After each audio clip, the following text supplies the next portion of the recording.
А здесь речь именно про нее. Это самая мягкая машина. Я говорю, вас заклинило? Нормально. Так нормально так заклинило, да? Плавает, и поэтому многие кричат, что Америкос мощнее. На самом деле нет.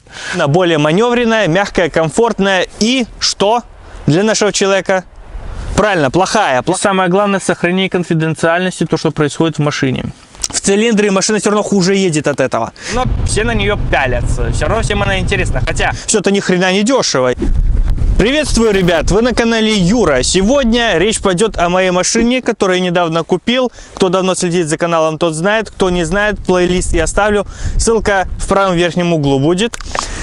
И по традиции своей я снимаю свои же машины в этих же самых местах. Здесь я снимал B4 без малого 4 года назад. А здесь снимался B6, первый обзор на моем канале, чуть дальше от той парковки. А эта машина будет снята на парковке, которая чуть-чуть в стороне от этого места. И тем самым получается такой любовный треугольник. Ну и вот мы немного в стороне. И у каждой машины получается свое персональное место съемок обзора. Это классная парковка, здесь никого нет, она самая неоживленная, все тусуются в основном там. И будь она кватрухой, можно было бы и боком здесь вальнуть, очень хорошее место. Этот обзор будет кардинально отличаться от всех остальных тем, что здесь речь пойдет именно об этой машине. Не о А4, Б7 в принципе, ой, Б6 поехал только в седане, но тоже черный. Не в принципе о А4, Б7. Обзор на А4, Б7 был на канале, ссылку я оставлю, с многими любимым 1.9 дизелем. А здесь речь именно про нее. Поэтому, кому нужно про двигатель что-то спросить, не пишите здесь в комментах, переходите по ссылке туда и там пишите. Потому что там было вот про двигатели, что, какие версии и так далее.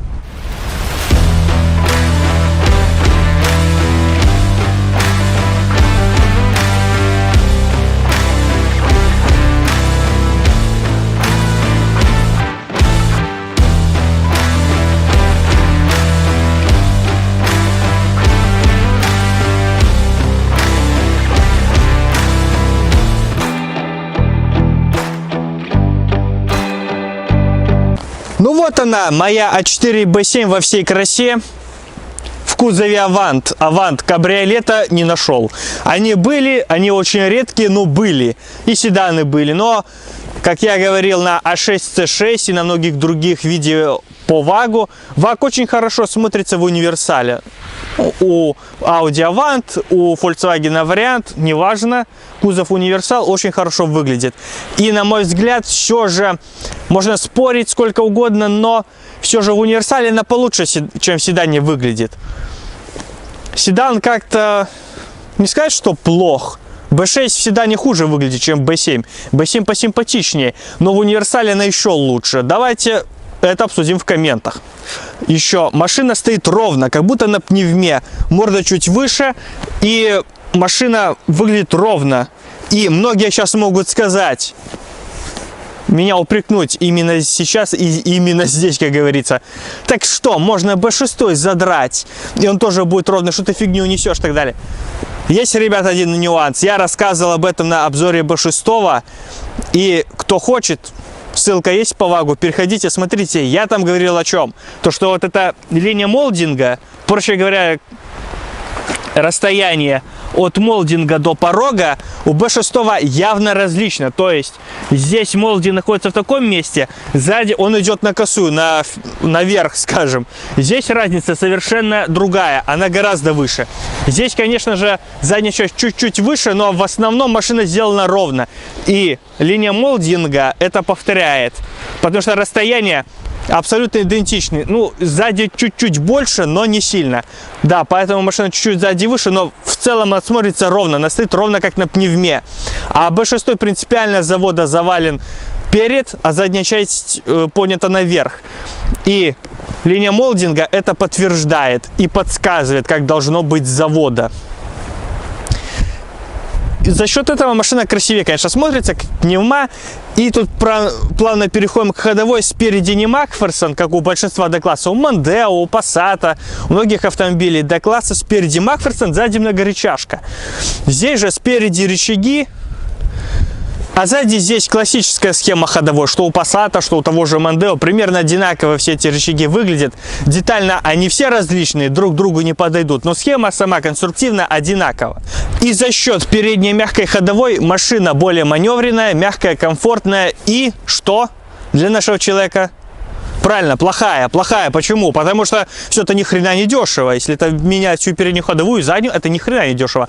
Но сразу хочу сказать, забегая вперед, я уже говорил на обзоре B7, по-моему, что как владелец вот B6, задняя ходовая многорычажка не сыпучая, не ломучая, как многие боятся. О, там многорычажка, она вся рассыплется. Да ни хрена подобного. Полтинник накатал, заменил 2 сайлентблока. При покупке можно загнать, продиагностировать, сторговаться, поменять всю ходовую, и ее вам хватит даже на китайских дешевых сайлентблоках. Вы все равно полтинник наездите. А многие наезжают там 10-12 тысяч в год, то есть на 4 года вам ее хватит. Даже если вы наезжаете 20-25, вам на 2 года хватит этой ходовой. Поэтому хозяин-барин. И преимущество задней многорычажки в зависимости, в сравнении с балкой, машина более маневренна на поворотах. Особенно на кольце. Я уже не раз об этом упоминал. На разных автомобилях, разных производителей, разных марок, японцы, немцы, неважно. И на кольце все равно машину не тянет в сторону. Она четко повторяет траекторию, ту, которую вы рулем указали. Рулевое колесо служит, как в том анекдоте, для поворота налево-направо, а также в другие стороны. Так и тут машину тянет либо влево, либо вправо, либо в другие стороны, как и вы ей указали. Не как на балке, что у вас заднюю часть тянет соседнюю полосу, вы сбрасываете скорость, то есть не так кайфово на ней кататься, проще говоря. Спереди машина мягче, не такая жесткая, как на Макферсоне. Более дорогая, не такая экономичная, но более комфортная и мягкая. Посмотрим, как она себя тоже покажет. Плюс еще, в основном, передняя ходовая тоже не рассыпалась, так скажем. Верхние рычаги именно славятся своей, ну, по ним самонагрузка идет, но они быстрее изнашиваются, в отличие от остальных. Но в целом она тоже неплохая по своей выносливости. Еще один плюс у автомобиля — это наличие фаркопа. Я прицепы ничего не тягаю, машины у меня возят только воздух, там максимум 1-2 пассажира. Но он хорош тем своим наличием, то что на одной машине, я помню, не на B6, там его нету, меня хотели вперед подтолкнуть, но фаркоп спас, я ничего не пострадал, никакой царапины, ничего не было. Пострадал тот, кто толкал. И для этих целей мне фаркоп и нужен. Хотя он ухудшает внешность автомобиля. Как многие пишут, люди добавляют колхозности к внешнему виду автомобиля. Колхозность не колхозность, но для этих целей он очень хорош, оправдан. И я подумал даже на B6 дополнительно установить фаркоп для таких вот целей. Автомобиль еще нравится своим цветом, потому что черный автомобиль не хотелось покупать. Мне лично. В сером он смотрится очень хорошо и презентабельно. В серебристом машина не смотрится никак. Не хочу никого обидеть, оскорбить. Ребят, но B6 в серебристом смотрится огонь. Да, а B7 в серебристом не смотрится никак. Вот серый цвет ей очень подходит. Потому что B6 черный. Не хотелось сказать, светло-синий цвет, он хороший, он не васильковый, но не такой он темно-синий, как авоська. Я уже говорил об этом в предыдущих видео. Красная она тоже никак вообще не смотрится. И уже даже и по цвету здесь удачная покупка. Плюс, конечно, состояние машины не новое. У каждого свое понятие хорошего состояния. И вот как я звонил тоже по объявлению, человеку так веселый разговор получился. Звонишь там, я по объявлению, да, трижды да, все, и начинается разговор. Ну, спрашиваю, как по кузову? Нормально, хорошо. Как ГРМ? Нормально. А турбина? Нормально. Я говорю, а как сцепление там менялось? Нормальное. Я говорю, вас заклинило? Нормально. Так нормально так заклинило, да? Здесь есть некоторые, конечно, недостатки по кузову. Их мы будем устранять, разумеется, но ничего критичного нету. Самое главное, как я всегда говорю, автомобиль не должен быть сильно битым. Он может быть коцнутым, даже если там дверь чуть царапнули, крыло там подзамяли, заменили. Это не важно, здесь такого нету. Самое главное, чтобы не было бито, чтобы не было именно уже изменения геометрии, силового каркаса, чтобы не был нарушен. Потому что это уже не автомобиль, уже будет жрать резину, ехать криво, не так управляться, все равно это уже не автомобиль. Кузов уже нарушен, нету такого единого целого. Машина будет тянуть в сторону однозначно, и уже опасно просто на ней ездить. Поэтому самый главный вот этот аргумент. Машина не бита, геометрия не нарушена, все, с ней можно работать. Все недостатки мы осветим, покажем, ничего скрывать не будем. И еще насчет внешности. В отличие от B6, она гораздо красивее смотрится за счет своей бородатости. Это первая машина в 2004 году, которая вышла уже широкой решеткой. B6 с узкой. И как она сразу же хуже выглядит, чем это. Хотя, по сути, конструкция кузова, размеры абсолютно идентичные. Вот это одно отличие кардинально меняет ситуацию. И по сердцу автомобиля. 2-литровый дизель, 140-сильный BLB, 16-клапанный. На электромагнитных насос-форсунках. Хороший надежный двигатель. Уже с конца 5-6 года уже пошли эксперименты, как на B6, Passat'ах, БКП, вот эти все версии. Поэтому я искал там именно уже Common Rail. Это 188 серии на насос-форсунках. Там уже Common Rail, 189 серия, CBAP. Да, уже пьезо-форсунки, но самая надежная версия на B6 и искал именно CBAP. Здесь вот искал именно BLB.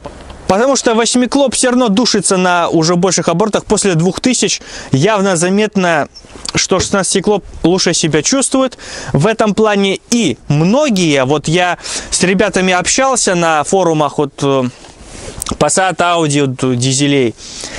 Я поднимал такую тему, но, как говорится, из 1000 тебя меньше 100 людей поймут, а может еще и меньше. Я поднял такой вопрос, то что вот 8-клопы, даже по мощности одинаковые, тоже 2-литровый, 140-сильный, и с 1.9 такая же тема. То, что уже когда по цифрам они едут одинаково, но когда вы уже наездили по городу, там 30-40 минут ездите безостановочно, не глушая машину постоянно, или даже по трассе, когда уже прогрело все, чувствуется, что машина едет хуже.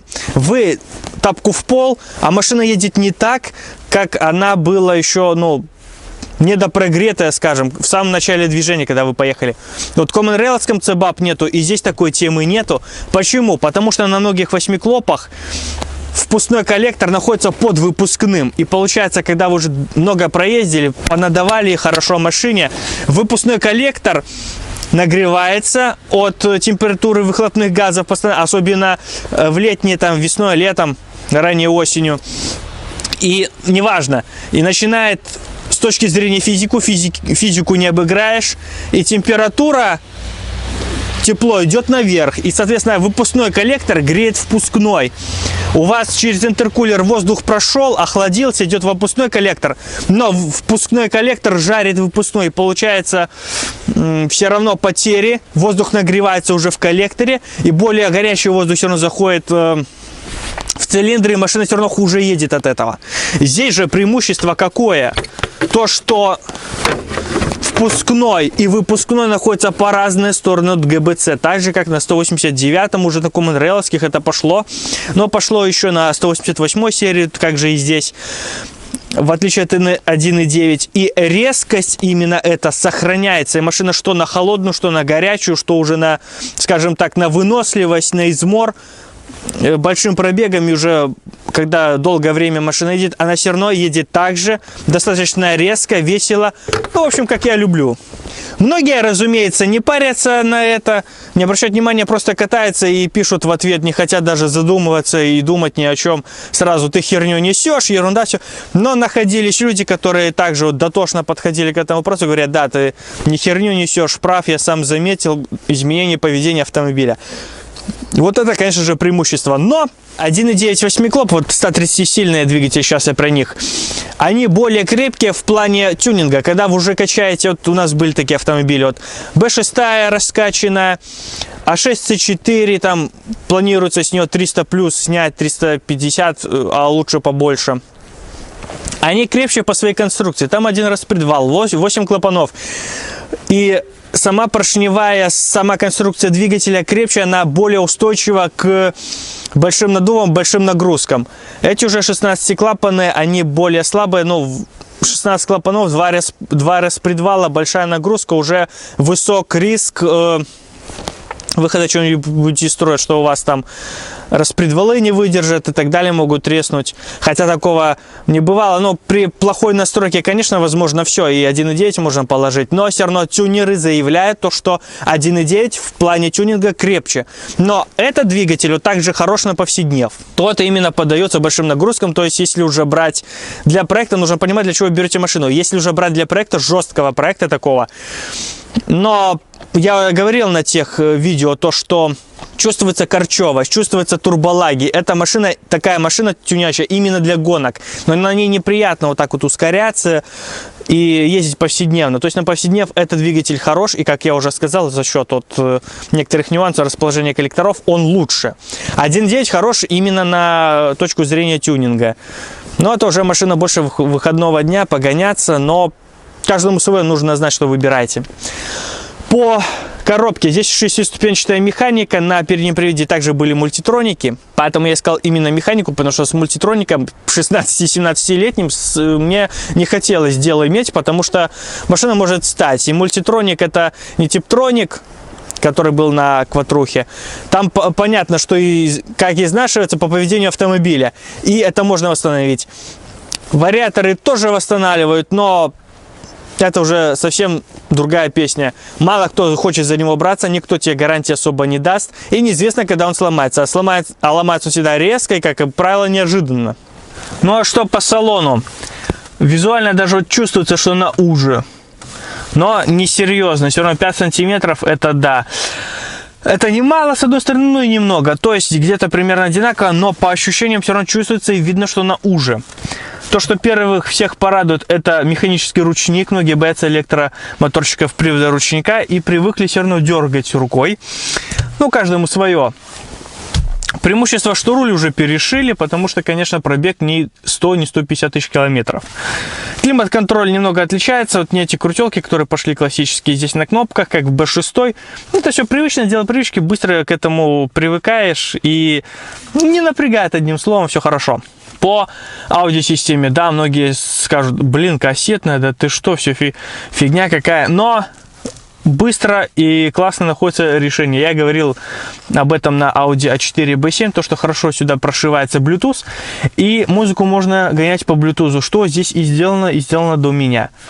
Подключаешься сразу к мафону, и с Bluetooth можно с телефона классовую музыку, не нужно менять никакие блоки, вшивать, ничего, что многие заказывают на Аликах, другие аудиосистемы. Да, можно заморочиться, уже сделать, как было сделано в Touareg, там заменили мультимедиа, 8 или 9 дюймов, по-моему, поставили, уже подключили интернет с флешки, конечно, безлимит, и уже YouTube, все соцсети разные, можно зайти, поклацать, сенсорные мультимедиа, да, это можно сделать, конечно, это ничего не дешево. Более простое решение — это вшить Bluetooth стандартный мафон. Самое простое решение, удобно, и этим пока ограничимся, там уже посмотрим. Насчет приборки я уже 100 раз говорил на всех своих обзорах, скажу здесь еще раз, то, что мне очень нравится расположение тахометра и спидометра. Они расположены не прямо, а под углом.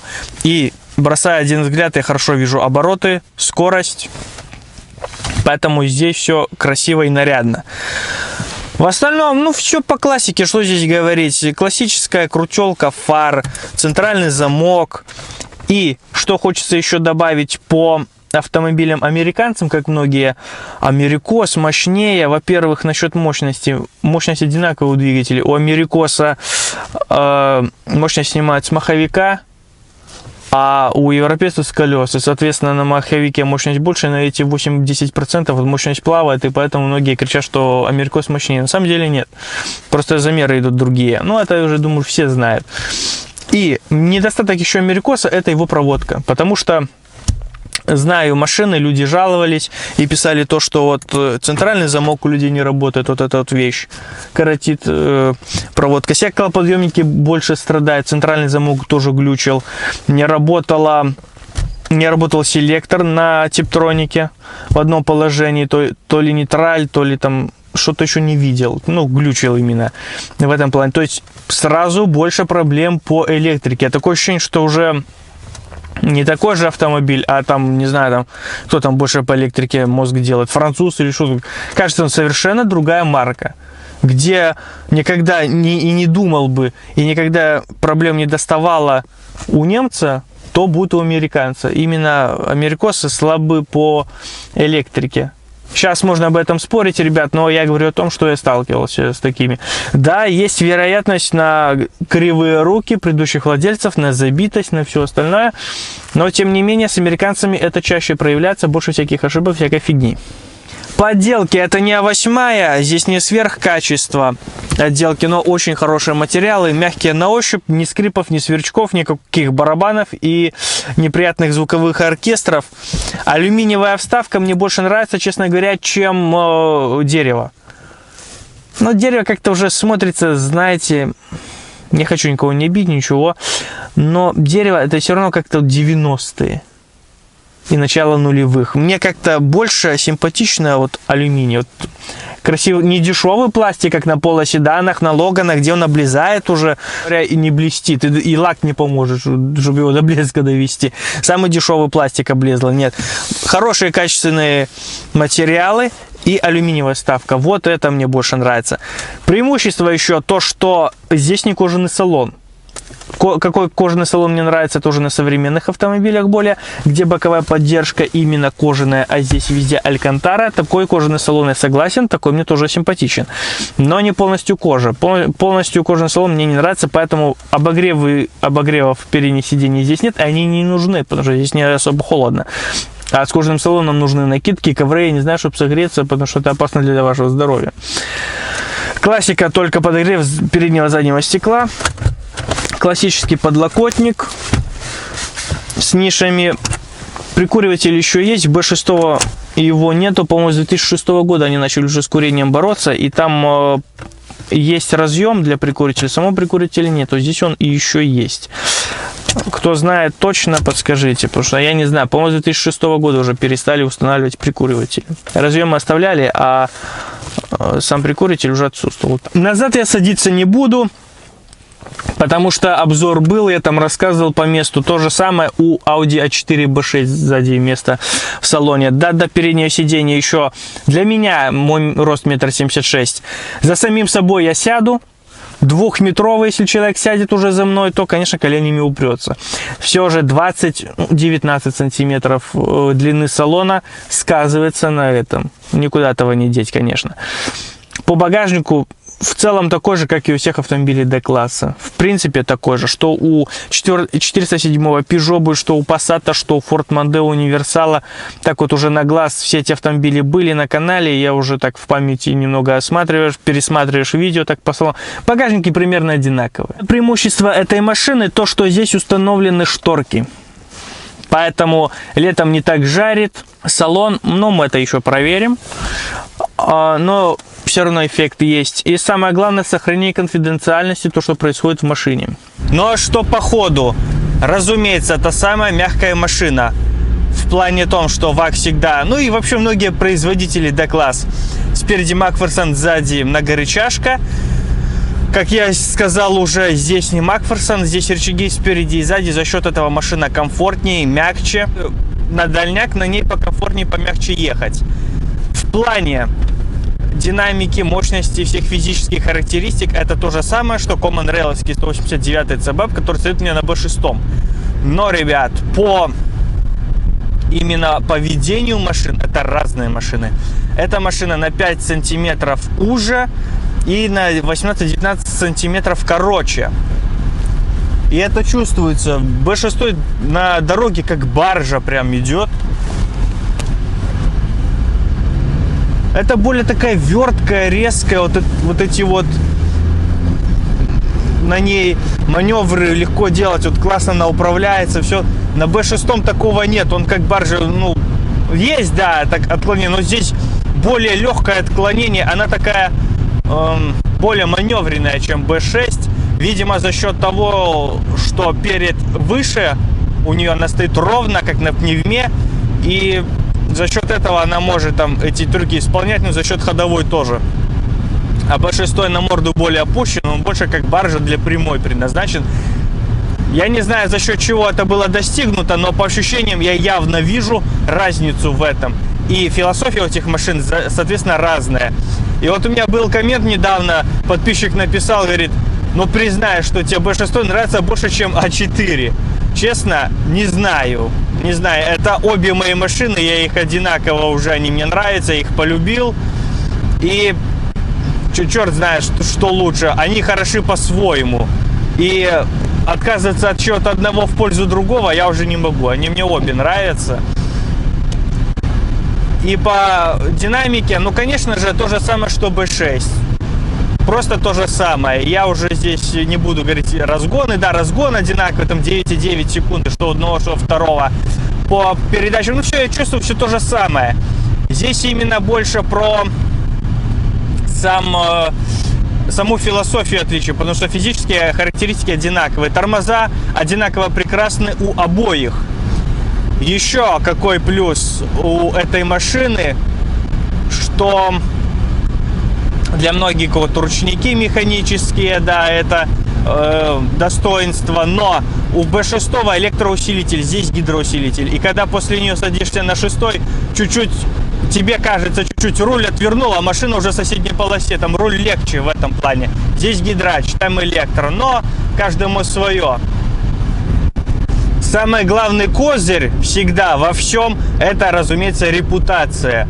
И еще один плюс этой машины, это именно репутация. В том плане, я вижу уже по плейлистам, ну сейчас просмотры не особо на ютубе, я не знаю, что они крутят, мутят, сейчас рекомендации хуже, но я вижу то, что касается А4, более активно люди смотрят. И в соцсетях, на драйве, в ютубе все равно Audi есть Audi. Они одинаковые, что Passat 6, что она, ну две одинаковые машины, там это чуть-чуть поменьше по физическим размерам.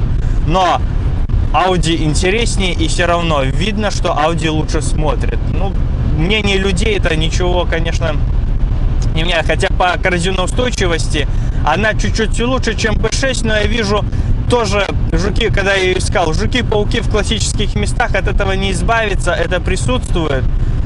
Но, тем не менее, все равно Audi есть Audi, и Audi более людям интересно.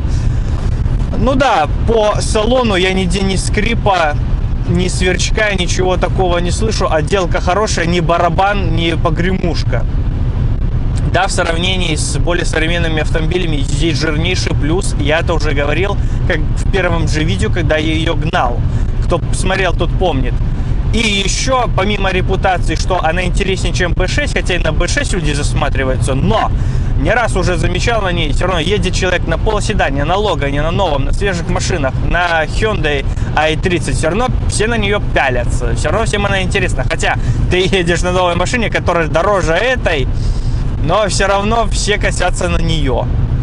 Все равно она людям интересна, ну, в наших широтах, там, не знаю, там, в Германии, еще в каких-то странах это уже старье, на который никто не посмотрит. Если она только в идеальном состоянии, то присмотрится и за счет состояния уже, ну, привлечет внимание. Так в целом нет. Но у нас именно она еще, конечно же, ценится.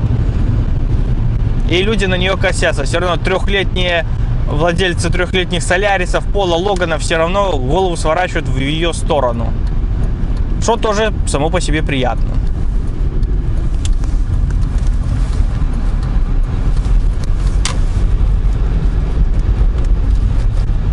И самое главное, то, что людей будет интересовать, это а сколько же вложил, сколько потратил. Ну, в прошлом видео я там уже начал отсчет, мы будем продолжать его делать.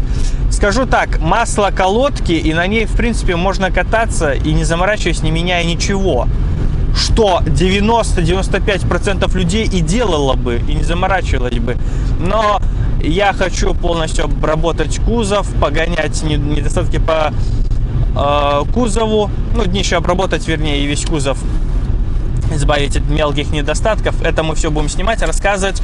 Кое-что я уже сделал, и мы снимем про это видео, я расскажу, но это уже в другом видео.